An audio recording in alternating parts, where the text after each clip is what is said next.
En el día de hoy estamos reunidos para debatir sobre estos temas. Esperamos poder hacerlo en un marco de respeto y en un marco de pluralismo. Argentina es un Estado laico, no siempre se comporta como laico. Una pregunta, ¿va a ser debate plural o como las autoconvocadas, como el encuentro de mujeres? Me planteé algunas ideas para compartir con ustedes acá. Una, la más introductoria, es la cuestión de la ampliación de derechos. Me parece re interesante poder empezar a abordar, además desde otras perspectivas, de esta perspectiva, el tema del aborto, que es el tema de igualdad de condiciones. Es un hecho que todos conocemos, que los abortos se practican en Argentina y que el mayor problema se está dando, o los mayor problemas se dan en los abortos clandestinos, en los abortos en situaciones de sépticas, y que está marcado claramente por una diferencia socioeconómica. Entonces realmente no hay una igualdad de derechos, de acceso. Porque la objeción de conciencia nació como una herramienta para proteger minorías atribuladas, como contó Fabián con el tema de Antígona, con la tragedia de Antígona, que se veían obligadas a transgredir ciertas normas para no traicionar su conciencia. Lo que ocurre es que puntualmente frente a los derechos sexuales y reproductivos, es como que se invirtió la forma en la que funciona, tomando como experiencia el comportamiento desorbitado, descontrolado y hasta abusivo de la objeción que hizo que en nuestra provincia una criatura de 11 años que estaba interrumpiendo un embarazo producto de un abuso de su padre biológico tenga que sufrir la violencia moral de una misa celebrada en las escalinatas de la catedral, de la maternidad. Vos dirigiste de otra manera también. Yo no me estoy dirigiendo a usted. De otra manera. Mire, yo le... No. un carajo, ¿entendés? Bueno, vamos a hablar en serio. La objeción que está completamente desorbitada y que hizo que también una criatura de 14 años tenga que ser deportada a Buenos Aires como una delincuente, porque a los delincuentes se los deporta, para que pueda acceder a la salud. Chiquita de 11 años, ¿sabés? Vos querés de mierda, si las he escuchado, son unas mentirosas de mierda, eso es lo que son.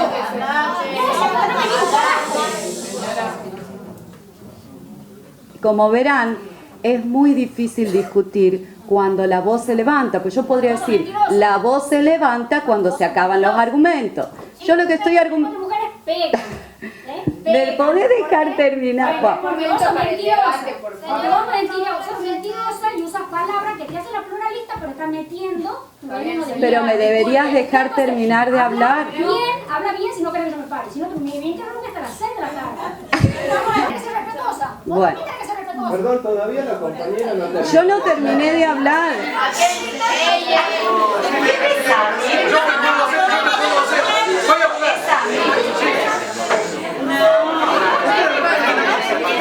Y esto, en militancia política, se llama venir a romper una actividad. Exactamente. ¿Bien?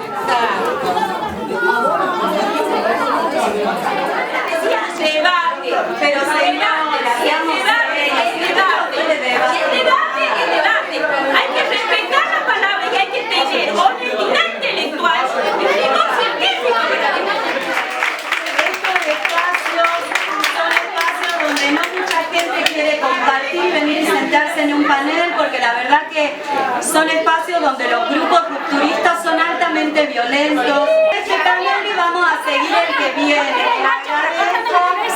querés el hacha para cortarme la cabeza como ha dicho la legislatura? ¿O ahora estás en buenito, Fabián? Tengo la versión taquigráfica. Así podemos interpretarlo como que nos queremos matar. Él ha dicho la legislatura de Tucumán. Tengo ganas de agarrar un hacha y cortarle la cabeza a todo. ¿Te acuerdas cuando he dicho eso? ¿Te acuerdas cuando he dicho que me la tengo la versión taquigráfica?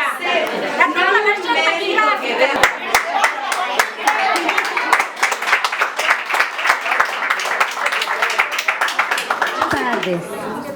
Antes de comenzar este panel, quisiera pedirles por favor que bajemos un poco los niveles de agresividad, que nos escuchemos, que apelemos a la parte racional que todas las personas tenemos, y aunque haya en este lugar haya disensos, probablemente no coincidan con lo que yo vaya a decir y haya gente que sí coincida, pero aprendamos a escucharnos, porque eso también construye una democracia y hace que una sociedad sea más madura.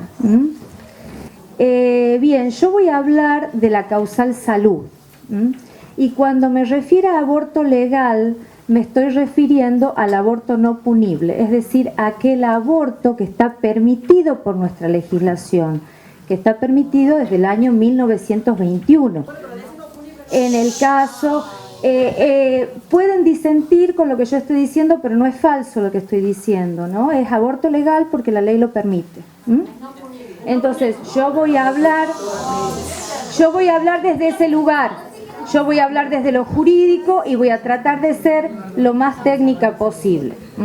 El Estado tiene que reconocer que existen situaciones de abortos que lo colocan, lo interpelan en una situación en que el Estado debe garantizar, y debe también generar los recursos para que eso pueda desarrollarse, esa conducta que se espera del Estado, de los agentes estatales, se pueda dar en condiciones de seguridad con estos otros componentes, ¿no? En el sistema de salud existen conserjerías, y una mujer que llega a un servicio de salud solicitando que se le practique un aborto legal, existen conserjerías donde le informan acerca de la situación, le informan los derechos que tiene, y si continúa con el embarazo la derivan a otra conserjería, y si no, le suministran, bueno, le realizan la práctica y le suministran los métodos anticonceptivos posteriores al aborto. Y lo que sí quería decirles, se le practica el aborto si la mujer tiene derecho a acceder al aborto, por supuesto, con el consentimiento informado de ella. O sea, no es que se la obliga a ninguna mujer se la obliga a abortar.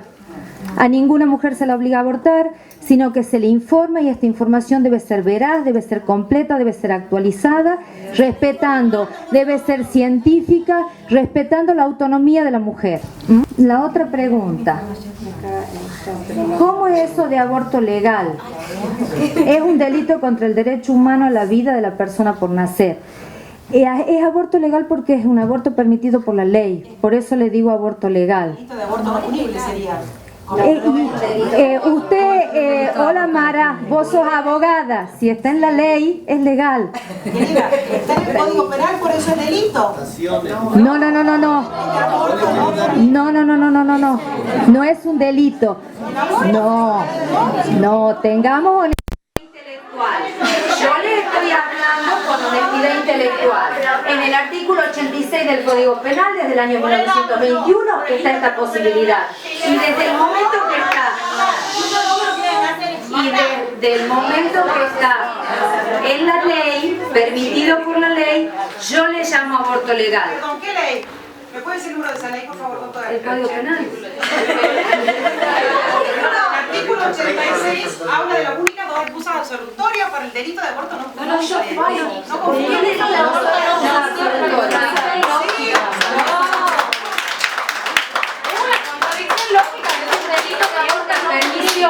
es una permisión. Nunca un delito está permitido, nunca la ley permite un delito. Vamos a hablar jurídicamente. A ver, existe la posibilidad dentro de la dogmática penal y en nuestro sistema penal de la legítima defensa. ¿Estamos de acuerdo? ¿Existe o no existe la legítima defensa? ¿Es legal o no es legal la legítima defensa? El delito de homicidio se ve atenuado por la excusa absolutoria de la legítima defensa. No es una excusa absolutoria, no es técnicamente, y desde la dogmática penal no es una excusa absolutoria. Pero bueno, si se permite la legítima defensa, y en la legítima defensa vos te defendés y podés afectar la vida de un otro, ¿no es cierto? Entonces, el derecho a la vida, ¿a dónde quiero llegar? El derecho a la vida, les informo, aunque no nos guste, no es absoluto. Como no es absoluto, ningún derecho en nuestro sistema. Ningún derecho. Y eso es técnico y eso es jurídico, doctora Moquel. Acá el derecho, acá preguntan justamente lo que acaban de preguntar. El derecho a la salud es derivado. El derecho a la vida es absoluto. De la madre, de la niña o de la adolescente.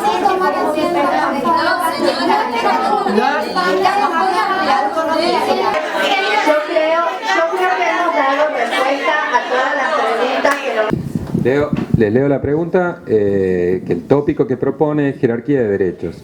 Entonces, ¿el feto está en igual estado que el que está en coma? ¿Hay derechos sobre su vida para quitársela?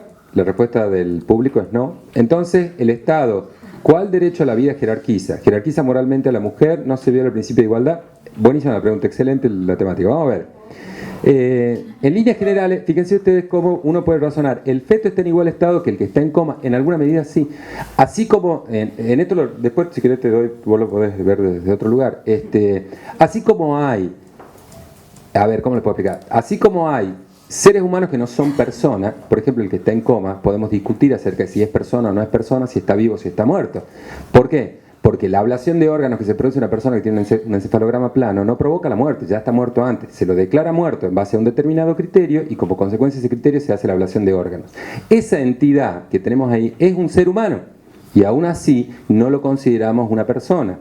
O no lo consideramos una persona en el mismo sentido que me pueden considerar a mí. Respecto de mí podemos más o menos estar de acuerdo que estoy vivo. ¿Tá? Ahora, ¿por qué? Porque se trata de bienes, de objetos, de entidades que tienen un valor que no es un valor en sí. Ese es el problema más grave, digamos, que tenemos cuando discutimos acerca del valor de la vida humana. ¿Y cuál vida humana estamos hablando? Cuando hablamos del valor que tienen, uno puede sostener, en términos morales al menos, que no tienen un valor en sí, sino un valor relacional. El valor que tienen los niños en edades tempranas, el feto, los óvulos fecundados congelados en una clínica de fertilización o el cadáver humano incluso, son proyecciones de nuestra propia moralidad y de nuestra propia cosmovisión moral acerca de cuál es el valor que les asignamos. El cadáver humano no es una persona y sin embargo los tratamos con una cierta deferencia. Esa deferencia significa que algo implica para nosotros. Lamentablemente la comunidad moral funciona de esa manera. Cuesta verlo porque uno dice, bueno, pero ¿qué hacemos con, por ejemplo, un Alzheimer profundo?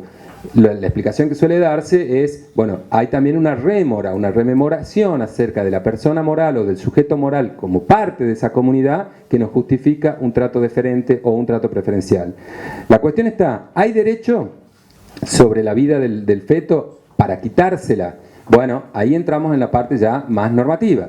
Si hemos concluido de que hay vida, la cuestión que hay que ver después acerca de la interrupción de ese proceso vital, ¿en base a qué argumento se justifica? Entonces sí hay un supuesto que se denomina ponderación. La ponderación es un tema complicadísimo, muy complejo dentro de la filosofía, dentro de la teoría de la filosofía del derecho, y supone sopesar los argumentos que justifican una posición frente a los argumentos que justifican otra cuestión. En este caso tendríamos una situación, por ejemplo, el derecho a la vida del feto, frente, por ejemplo, podemos poner el derecho a la libertad de la mujer gestante. Aun cuando consideremos que hay vida, aun cuando consideremos que hay persona, de eso no necesariamente se sigue que la mujer deba, sí o sí, concluir ese embarazo. Entonces, cuando jerarquizamos el derecho a la vida y el derecho a la libertad de la mujer, por ponerlo en términos, hay otros derechos involucrados, otras cuestiones involucradas, pero aun cuando uno lo ponga así, se puede hacer un ejercicio de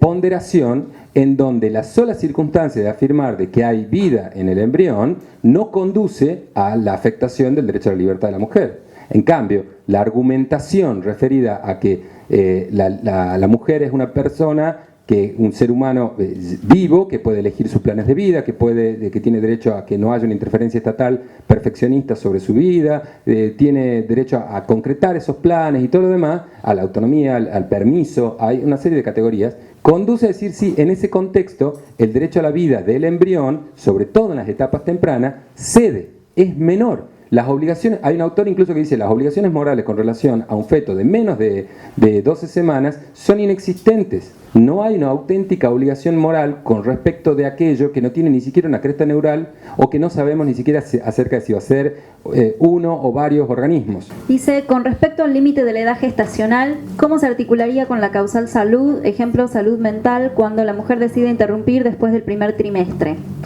Acá hay dos cuestiones.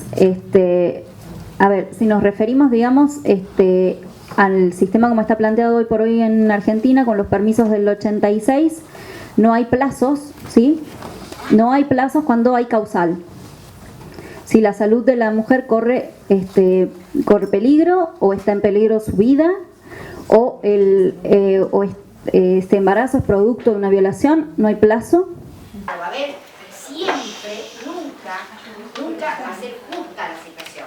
O sea, si la mujer puede producir un estado de enfermedad durante todo su periodo gestacional y le da la posibilidad sin límite, porque se trata de salud, en cualquier momento del tiempo gestacional, interrumpir el embarazo, ya sea viable, porque sea un bebé de 8 o 9 meses, o sea inviable, porque tiene el cuarto mes. Muy bien. O sea, si definimos salud, definamos perfecto. O sea, hasta dónde son los abusos que se hacen en las excepciones de la ley cuando se dice de que el embarazo puede ser interrumpido por una cuestión que la madre corra peligro. Y aclaró bien la doctora que no hablamos de peligro de muerte, hablamos de un peligro que ostenta la madre de decir yo no quiero tener este bebé porque me altera psicológicamente. Entonces hay una serie de disciplinas que no se ponen de acuerdo en qué es verdaderamente salud para poder hacer una ley que se ajusta. Es que no hay enfermedades.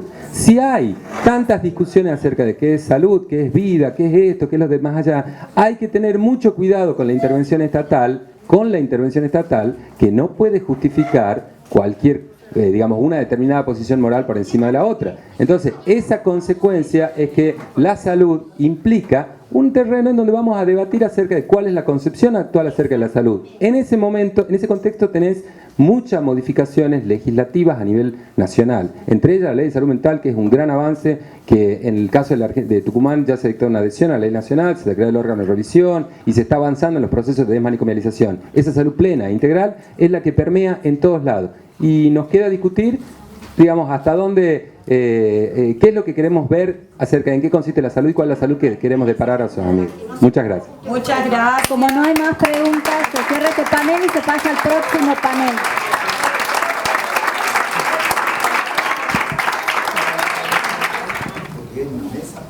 Pero dígame con respeto, cuando leí la palabra respeto, por favor, yo pedí la palabra y la señora se ha levantado.